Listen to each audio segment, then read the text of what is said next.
Assalamualaikum warahmatullahi wabarakatuh. Assalamualaikum. Apa kabar Paula? Baik Pak.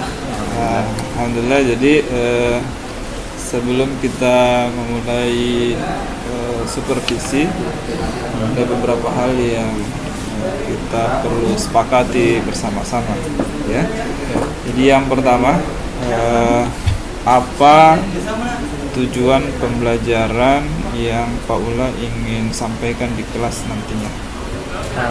Kalau untuk tujuan pembelajarannya, menjelaskan peran lembaga sosial dalam mewujudkan tertib sosial, Pak. Itu tujuan pembelajarannya.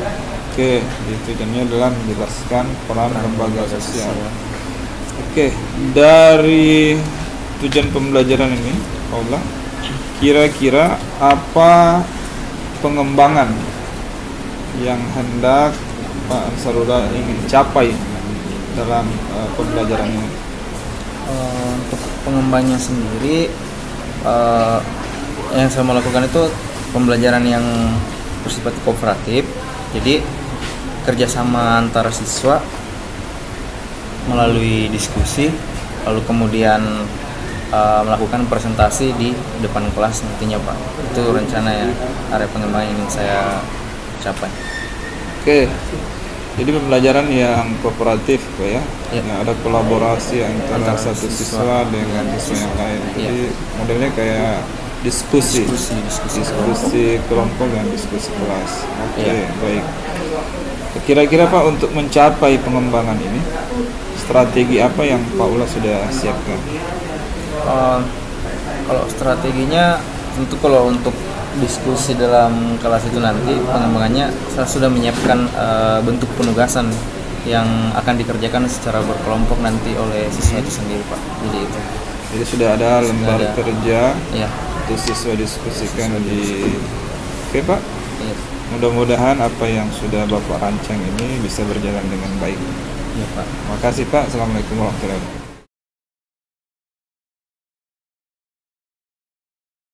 Jadi seperti yang saya bilang di awal, bahwa nilai dan norma itu punya hubungan yang erat atau tidak bisa dipisahkan. Norma adalah aturan dan program untuk menunjukkan kebutuhan tersebut. Nah, jadi itu ya pun hari Minggu, mau pagi, mau sore, ataupun biasanya malam.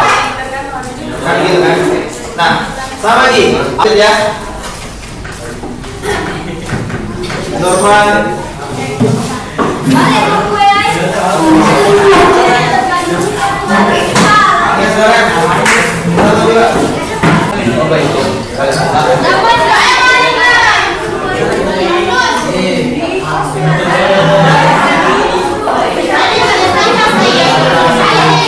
padupa.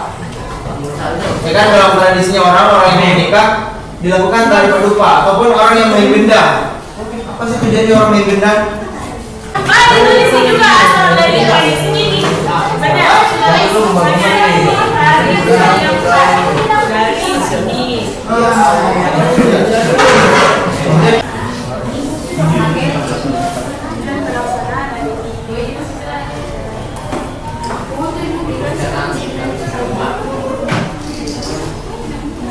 Oke, silakan.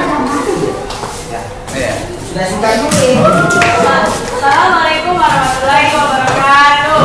Waalaikumsalam warahmatullahi wabarakatuh. Saya akan mewakili dari sahabat saya akan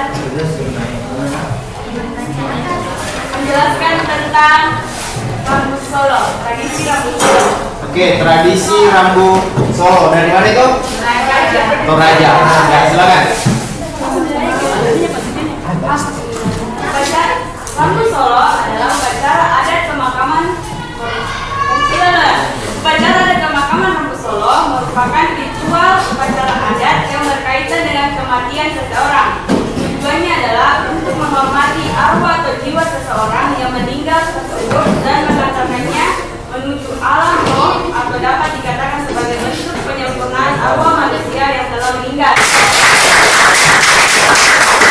Jadi yang diambil itu adalah apa tadi? Kita berikan apa dulu untuk temannya? Silakan diperhatikan, didengarkan. Tentang apa diambil? tradisi akikah. Nah, silakan dengarkan penjelasannya. Akikah itu yang kayak gimana sih? Tujuan tradisi akikah adalah sebagai wujud rasa syukur atas karunia yang dianugerahkan Allah dengan hadir. Ketentuannya, ketika menyembelih sebuah kambing atau domba ada ketentuannya. Harus berumur di atas 1 tahun. Doa memberi salam kepada Pak Guru.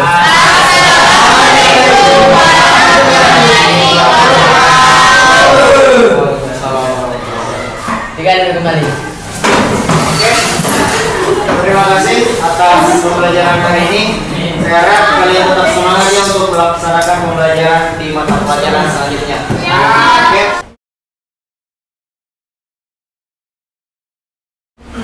Mana kabar kau? Alhamdulillah Pak. Saya lihat hari ini apa ganteng. Apa berencana? Apa itu Pak? Halo, Pak. Secepatnya Pak. Sudah jadi. Rencana apa, Iya, Pak? beberapa waktu yang lalu kita sudah pernah observasi tujuan pembangunan Pak Ustaz melakukan observasi Tak minta dipotret ke cinta. Iya, minta tahu tahu.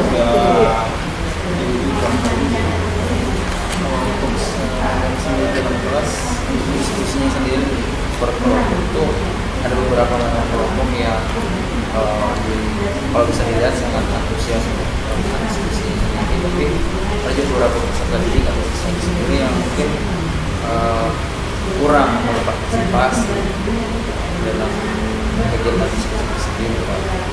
Kalau saya lihat kemarin itu seperti itu, mereka mungkin barangkali ya anggapannya karena ada temannya yang bisa kerjakan, jadi mereka hanya sekedar ikut saja dalam kelompok itu. Ya mungkin tidak terlalu berpartisipasi aktif dalam memberikan sebuah solusi dalam realitas. kalau ada yang seperti apa yang Kemarin saya kesampingnya itu anak-anak mengatakan bahwa kalian juga harus berpartisipasi bantu temannya kerja, karena ini bukan tugas individu, ini tugas kelompok, jadi harus juga ikut berperan aktif dalam diskusi terkait dengan ada perubahan sedikit perubahan dibandingkan sebelum saya dekati untuk bicara langsung. Setelah saya sampaikan seperti itu, dia sudah mulai memberikan apa sebenarnya yang menyebabkan siswa tidak mau berpartisipasi apa kira-kira identifikasi kalau saya lihat sih mungkin kayak itu tadi yang saya bilang Pak, mungkin karena ada temannya yang mengharapkan temannya mungkin untuk mengerjakan, maka dia pun tidak terlalu aktif. Kalau yang saya lihat nih ya siswa tersebut memahami ya apa yang ya, setelah saya sampaikan bahwa ini dikerja berkelompok bukan tugas individu, jadi harus berpartisipasi juga bantu temannya, lihat tugasnya apa, berbagi tugas, saya arahkan untuk berbagi tugas, cari ini yang satunya cari ini ternyata Paula menanyakan apa keinginan mereka dalam pembelajaran yang ada di kalau sebelumnya Pak kan mungkin kayak kita tidak kesepakatan kita sebelum awal pembelajaran, jadi mereka menginginkan pembelajaran yang menyenangkan, yang disiplin, tapi maksudnya tidak terlalu tegas di dalam pemberian. Mungkin kalau ada sesuatu tidak langsung apa istilahnya kayak tidak dihukum Pak begitu ya, kayak gitu. Tapi yang jelasnya tetap disiplin sama yang jangan menyenangkan. Iya, kira-kira ya kalau menurut sekolah ya ada teknik supaya bisa membangkitkan rasa senang mereka. Ya tetap dalam pembelajarannya Pak. Iya. Ya mungkin itu emosi mereka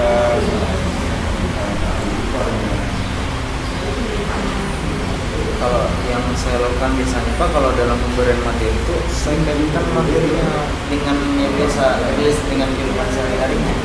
Apalagi kan kalau kita materinya sosiologi kan memang kita belajar tentang apa yang ada di dalam masyarakat dan kita dengan interaksi dengan orang lain, gitu Pak, supaya mereka juga lebih paham bahwa yang benar seperti ini. Menurut Pak Ulam, kalau Sesuai dengan beberapa karakter yang ada dalam teks, visualnya kan bisa digunakan pelajaran ya, jadi tujuannya supaya siswa dapat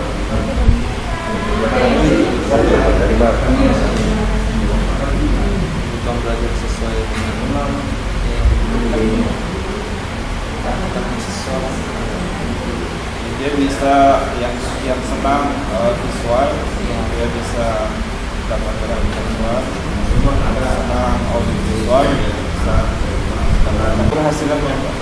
Kalau menggunakan deskripsi supaya motivasi belajar siswa lebih meningkat, durasinya ada siswa seperti apa? Oh, yang tadinya mungkin kalau asli kan semangat siswa mungkin yang kayak kurang fokus, kurang perhatian, itu bisa lebih kembali fokus memperhatikan materi yang dijelaskan. Kalau siswa sudah Paula merasa bahwa masalah yang ada solusi. Saya berharap Paula bisa. Terima kasih Pak atas waktunya. Assalamualaikum warahmatullahi wabarakatuh.